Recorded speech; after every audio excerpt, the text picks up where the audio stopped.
back, AP! Welcome back to your flipped classroom and our continuing discussion of that period known as the Renaissance, right? And this is our last discussion of that period known as the Renaissance. We are wrapping up that entire unit. Well, not that entire unit, but like this first half of this unit, okay? So something you have to understand about Unit 1 of the AP curriculum is that it actually isn't just about the Renaissance, right? It focuses on the Renaissance time period, its major changes and shifts that delineate it from the Middle Ages, the period that came before.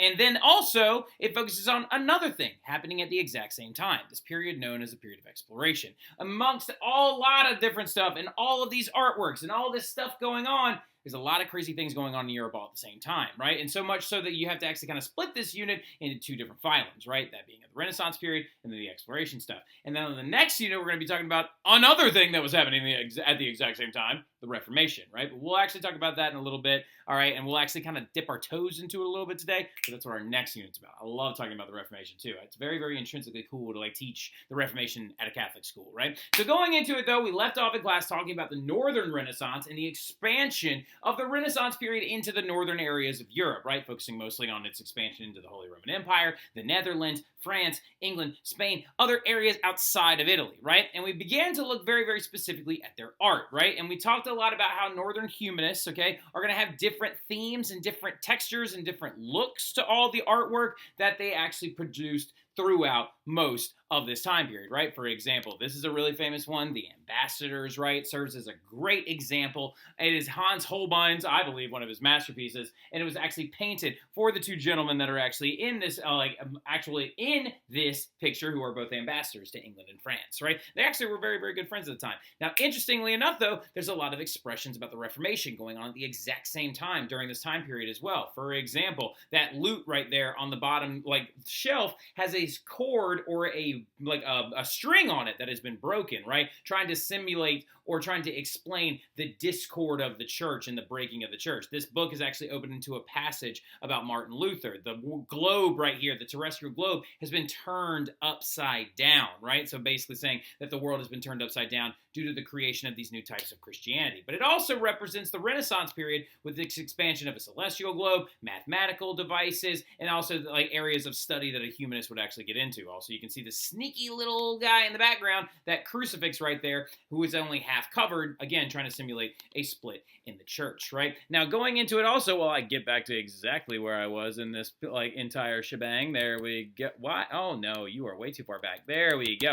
Getting back into it, though, a little bit as well. It also played with perspective and stuff like that and really simulates northern artwork because of the stretched skull right here. As you can see, it fixed itself.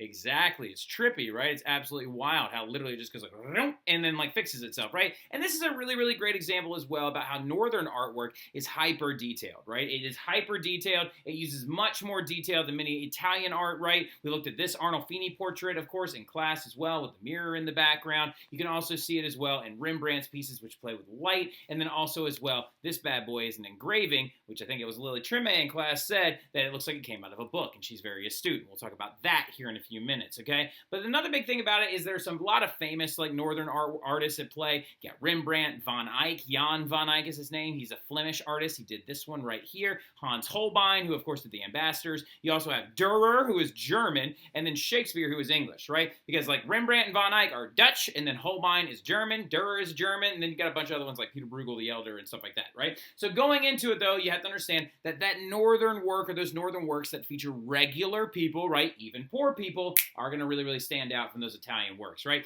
Now, Northern Renaissance writing is also going to expand in a different direction than Italian Renaissance writing did as well. Renaissance writing that is coming from the north is actually going to focus a lot on different areas and different things, and it became kind of a Northern Renaissance writing focus. The big difference was that they were trying to figure out ways to deepen scholasticism and the humanist understanding of Christianity. So what's going to happen in the Northern Renaissance in particular with a lot of writers is you're going to see the expansion of the idea of trying to take humanism and blend it with Christianity. And one of the most famous concepts of Christian humanism, this new concept, this new idea of humanism, much like civic humanism that we talked about before, of course, we talked about Machiavelli and Baldassare Castiglione.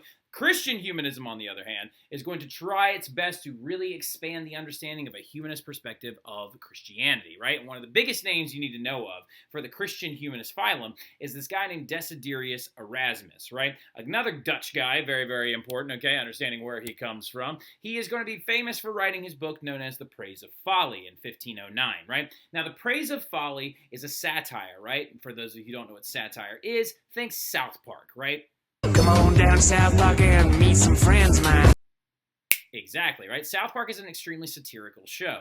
The big thing about it, though, going into it, you have to understand that satire, what it is it makes fun of something or pokes fun at something or kind of uses humor as a conduit to really, really explore the understanding of, do we really understand this, or is it truth, or is it false, or whatever, right? Now, going into it, you have to understand The Praise of Folly, written by Erasmus, was mainly used to mock the corruption of the church, right? Its hierarchies and its superstitions, all right? Because a big thing that Erasmus decided, he was like, we are getting away from doing one important thing, studying the Bible and the secular text of the Bible itself. Because, for example, there's no direct outline of what the Pope does and does not do in the Bible, right? It is an assumed position over many, many generations of different figures who led the Catholic Church deciding what a Pope should and should not do, right? Is there an expression of a lead priest? Of course, we talked about Peter, right, being expressed as the leader and the rock of the church, right? Or not the rock of the church, but like creating the church as the very first Pope, right? But the thing about it is that Erasmus believed in his book, Praise of Folly, he said that basically we are following way too closely to the ideas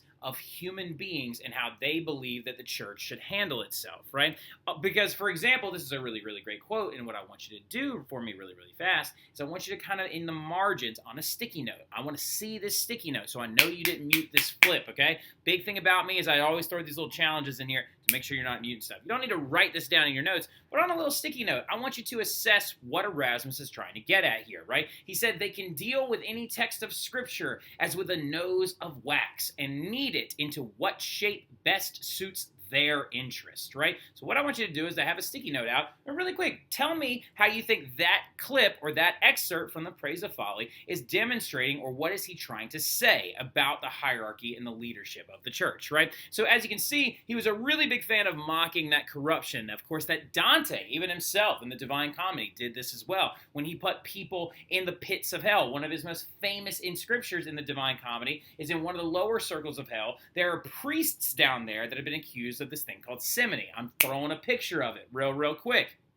And as you can see in this image, this engraved image, okay, going back to what Lily said about books and stuff like that, this engraved image, you can see Dante with Virgil looking over a field of pots, right? And these field of pots have feet sticking out of them at ground level. And inside of them are priests that were accused of simony. And what simony is the selling and profiteering of selling church offices, right? Like selling a bishopric to a small town, or selling a position of a church to a noble family so their son can be employed in something, right? Basically using their position in the church for profiteering and gain, right? And Dante even said that the church was corrupt. So Erasmus, of course, and other writers are going to do this as well. But it was mostly focused in a lot of your northern writers were much more critical of the church and how it operated, right? And Desiderius Erasmus said we need to get away from the fanatical following of the church, the checklist style of going through your sacraments and just checking everything off to eventually gain to heaven, right? He also translated the Bible into Greek, which would have been considered a massive faux pas at the time, because literally you're not supposed to, at the time, translate the text of the Bible without the approval of any bishopric into any language other than Latin, right? So the fact that he did this is a very, very gross kind of protest against the church. But something that we need to understand that's very important about Erasmus is that he stayed Catholic for his whole life, right? He never abandoned the Catholic Church, all right? Even though he knew several different kind of northern-inspired artists, right? For example, Sir Thomas More, who we're about to talk about right now, and also another famous guy by the name of Martin Luther, right? Desiderius Erasmus knew Luther. They had met each other multiple times, and actually Martin Luther believed in a lot of the criticisms that Erasmus believed in as well, right? And so the thing about it is that's going to help inspire some reformers later on who didn't have any intention of leaving the Catholic Church, but things kind of got in their way and led to the creation of Protestant faiths, right? So the thing about it, though, is Erasmus never stopped being Catholic. He just really liked to criticize that church quite a bit, right? Now, Sir Thomas More is another figure that pops up at a very convenient time for him in England in the 1500s. An interesting little fact about Sir Thomas More is he's friends with Erasmus. They actually knew each other very, very well, and Erasmus actually lived in Sir Thomas More's house for over a year, which is absolutely wild, right? And he was inspired by Erasmus and his criticisms of the church as well. So as we can see, the facade, the sturdy facade of the church that had always been the leadership up until the Renaissance is beginning to show cracks, right? Of course, with the finding out that the donation of Constantine was a forgery by Lorenzo Valla, later criticisms by Erasmus, Martin Luther, Sir Thomas More now on the outskirts of this as well. It's coming in, and humanism is proving not so good for some of these corrupter leaders of the church at the time, right? Now, Sir Thomas More believed humanism and Christianity can be fused together, right? To understand better how to teach people how to translate Latin and Greek rhetoric so they can actually read the Bible on their own and understand it, right? Now, his famous text that he came out with in 1516, 1 year before the Reformation truly begins, is called Utopia. And in his book, he actually tells the story of a traveler by the name of Raphael who visits an island off the coast of England somewhere, right? And on this island, referred to as Utopia, everything is perfect. And Christianity has been made perfect because of the fusing together of humanism and Christian morality, right? So basically, he perfected this idea of a free of corruption, of church hierarchy, a free of any moral ineptitude island that perfectly operated. It didn't need money. It didn't need courts. It punished people apparently effectively, and when it punished some of them, their chains would be made of gold, and chamber pots or toilets were made of gold as well, because he basically said we don't need it if we follow Christian morality and humanism, right? Children were taught to read and speak Greek and Latin rhetoric so they could translate it and understand it better. Work in workership of your family was actually supposed to be soothing to the soul and stuff like that, and you didn't need to kind of go out and hustle in this growing baby capitalist environment, right? And so basically what he's trying to say is that society and the corruption and the church hierarchy has corrupted the ultimate values of Christianity, and that these people that live far away on this island, separated from it, live a perfect life, right? So basically, again, poking fun at the church at the time, right? Now, Sir Thomas More doesn't live for, very long after 1516, because he actually runs afoul of the king of England at the time, Henry VIII, and he ends up losing his head, right? But we'll talk about that a little bit later on.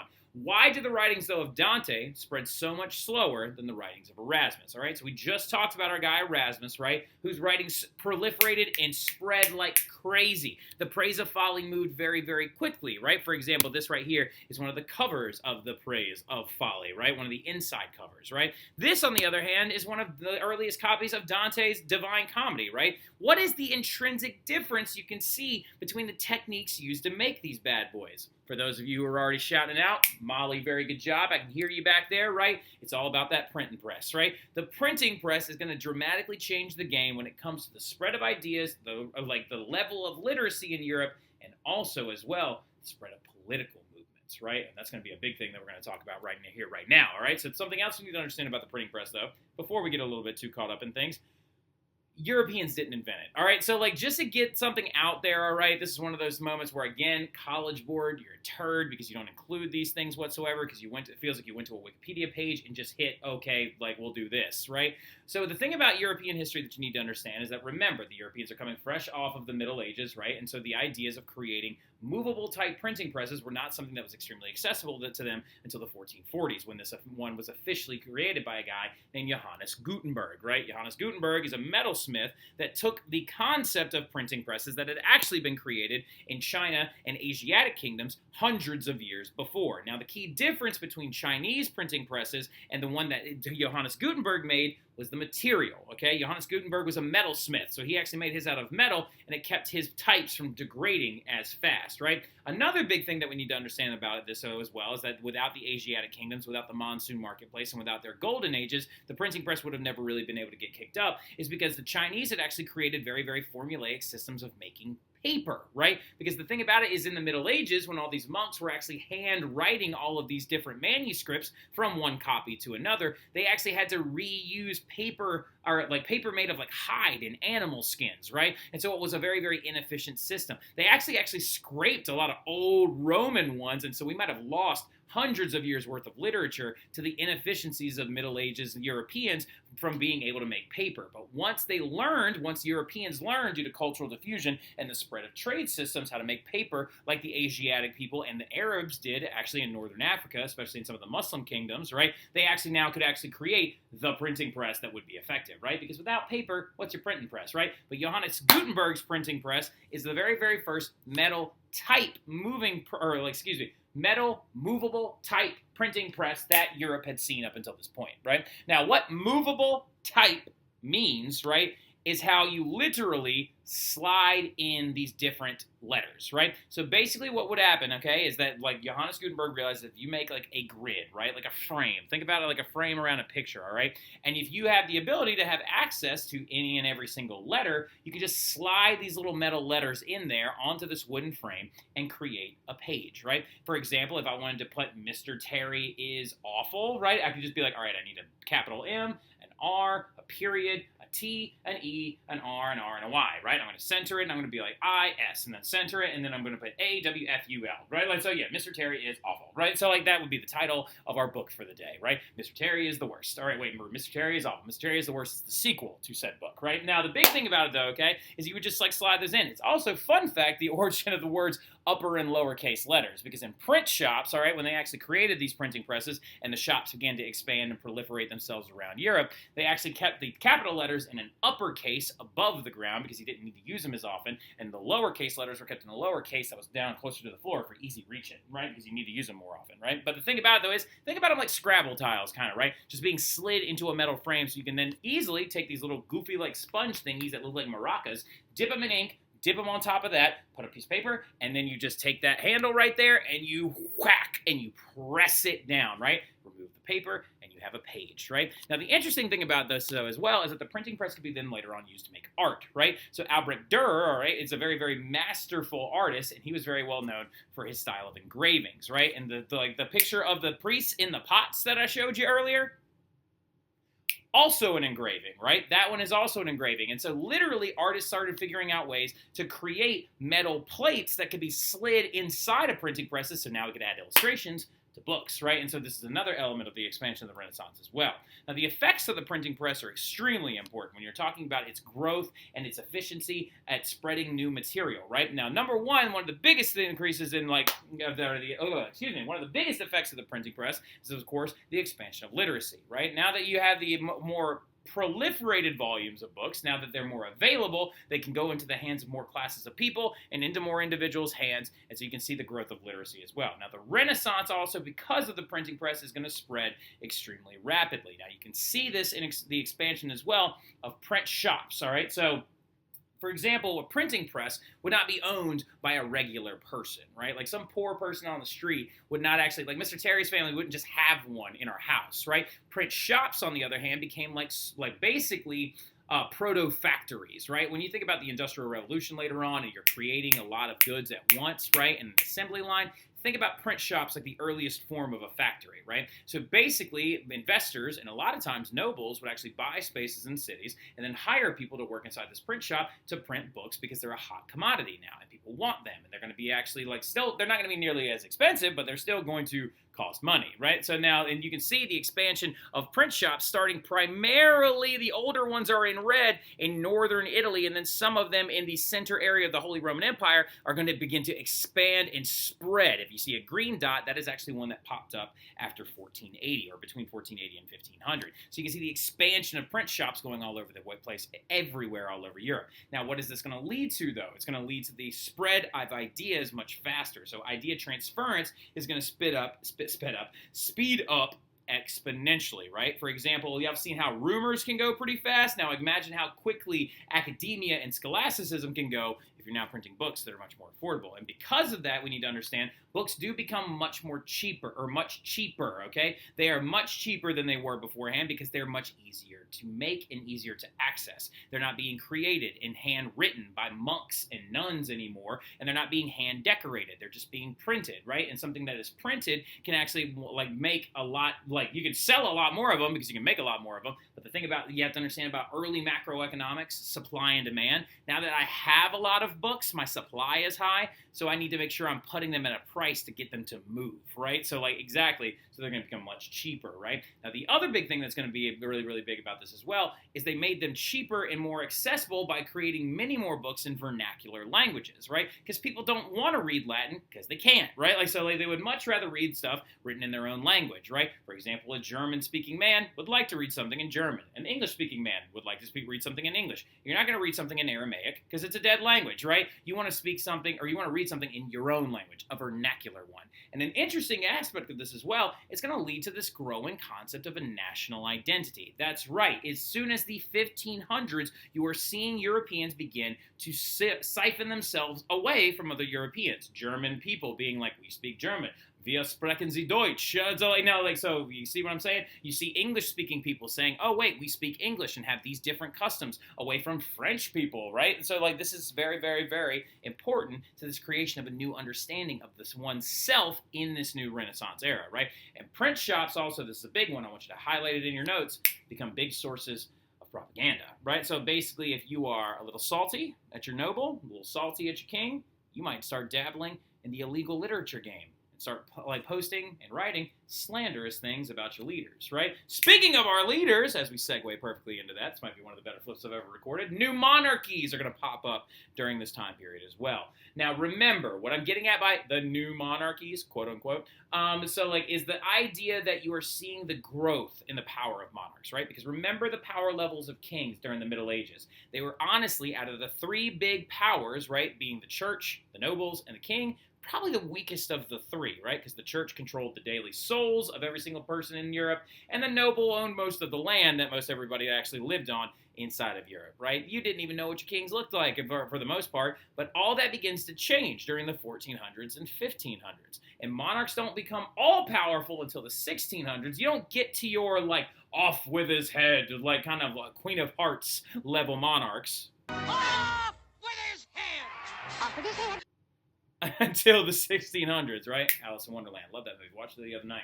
Now, the trend does begin here, though, okay? So we need to understand where that's coming from. And a lot of it has to do with the fact that political power is beginning to shift, all right? Because monarchs are seeking to grow their power. Because who wants to sit at the bottom of the totem pole? No one. So there are two methods that they are going to try and prescribe to do this, right? One is weaken the power of the nobles, and two is to tame the church, right? Tame it. Notice I'm saying tame the church, right? I'm not making it domesticated. I'm not bringing it under my thumb because that would be borderline impossible because the Pope is a very, very powerful figure in European politics during this time, right? So you must weaken the power of the nobles and then you got to tame the church, right? Now you can see this in three distinct groups of monarchs, right? When we look at Henry VIII and the Tudors, right? He is the guy, of course, that had 6 different wives and several different children and stuff like that. And we'll talk about all of them during our next unit in Unit 2 when we talk about the Protestant Reformation. We also have Francis I of France, right? Who, fun fact, actually was the one who bought Leonardo da Vinci's Mona Lisa. It hung in his bathroom for a long time. But he is a Valois, and he's going to do some important stuff when it comes to taming the church. And then you have a very, very famous couple, all right? Isabella and Ferdinand Castile of Spain, right? Who are going to be very, very important in the second half of this unit, all right? Now, going into it, though, you have to understand, how did they do this, right? Well, a lot of it has to do with the taming the church part is top-down religious reform, all right? They wanted religious hegemony. All right, so what hegemony means is a consistent religion throughout all their people, right? And consistent religious reforms throughout all of their people. They want a simple pudding with no things inside of it. They don't want cookies and cream and bits of other shenanigans in there. They want something just vanilla. They want very, very meh, right? Or chocolate or whatever, right? And you can see how they did this in certain very distinctive ways. Well, number one, Henry VIII just threw the pudding out altogether and said, I want a new church. And he literally ends up creating a new church in the 1520s when the Pope refuses to let him get a divorce. We will talk about all of that in the next unit, though, okay? He literally creates a new church. He breaks himself away from the Catholic Church completely to grow his own power by creating a new church that only his people in England can actually practice, called the Anglican Church, or the Church of England, right? And we will talk about that a little bit later on. So he barely even tamed the church. He basically just locked the church up in a cage and pitched it out into the English Canal. But it's like, now look, the biggest thing about it, though, okay, or the English Channel. not a canal. Been living in New Orleans too long. Now, the big thing about, though, going into it also, Francis I, the Valois, like king, is going to do things a little bit differently. He actually kind of sucks up to the Pope a little bit, right? And he actually signs this thing called the Concordat of Bologna in 1516, which allowed the Pope, write this down, allowed the Pope to efficiently tax the French monasteries, the French churches, through the form of collecting a tithe, but they gave Francis a little bit of something, right? They gave him something early on before everything really blows up with the Reformation. They allow him to pick his bishops, right? So bishops and bishop selection is a very important thing when you're studying European history, because it basically is a very, very long code word for a very, very simple word called investiture, right? Investiture is a goal that most kings and queens wanted. They wanted to pick their own bishops, right? The Pope typically didn't want this to happen. He wanted to select the bishops because they would be loyal to him, right? But the kings and queens want to pick their own bishops so that they can actually communicate with them first before reporting back to the Pope, right? Because this is the 1500s, okay? So it's just an extension of power. So Francis I signs the Concordat of Bologna of 1516 to keep France very Catholic, right? By allowing the Pope to tax them a little bit more effectively, and then also allowing him to pick his own bishops, right? A nice little shaking of the hand, a taming of the church, right? And Isabella and Ferdinand Castile are going to suck up to the church a little bit as well when they start a period known as the Spanish Inquisition. Now, something that a lot of you probably don't understand or know about is the Spanish Inquisition, which we will elaborate a little bit more on in class. So leave me a little bit of space underneath this. Give me about 3 lines of space in your notes underneath Spanish Inquisition. But in the long and short of it, basically what happened is Ferdinand and Isabella wanted a completely Catholic Spain, right? A completely Catholic Spain. So they put out a very, very large decree underneath this Pope named Pope Sixtus IV, where basically in the 1470s, they were like, hey, if you are living in Spain and you aren't Catholic, you better get out or convert, right?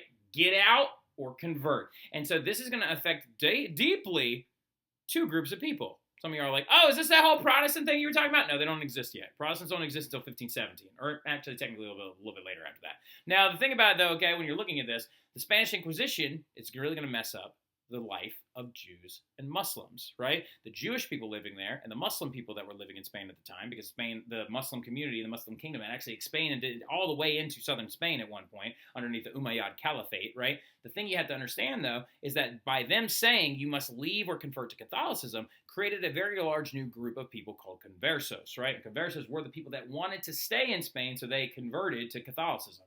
And the Spanish Inquisition was a special court that was created to basically oust, put on trial, and sometimes torture and execute people that they were like, are you sure you're Catholic? Eat that bacon over there. So, you know what I mean? And doing all this other messed up stuff. But we'll talk about that a little bit later on. But again, that's your taming of the church concept of trying to make it so you have one complete religion from the top down, right? So now going into also, though, the other big thing you got to understand is these monarchs are going to create a bureaucracy, right? And they do that to weaken the nobles. And we'll talk about this a lot more whenever your absolutists do this in a big way in the 1600s. But what a bureaucracy is, it's the multi-level government. It's basically people that you hire to do jobs for kings and queens that they can't do themselves, right? For example, tax collection, right? It's not like a king or a queen is going to go door to door from house to house and being like, give me my tax money. They're going to employ people to do that. Now, early on, for hundreds of years, France runs afoul of this problem in a real big way. They actually basically trusted the nobles to do it for them. They would farm it out to the nobles would collect taxes, and then report all the funds back to the king and queen. But do we trust nobles to not skim off the top a little bit?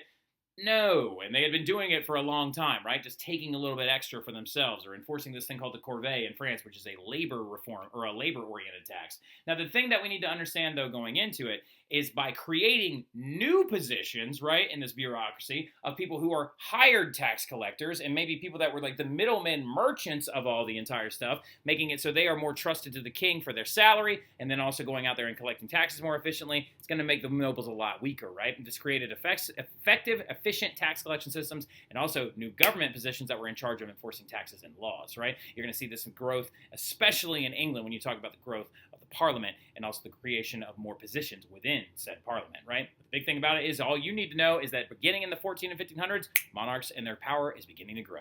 And that's it. I'll talk to y'all soon. Y'all have a good one.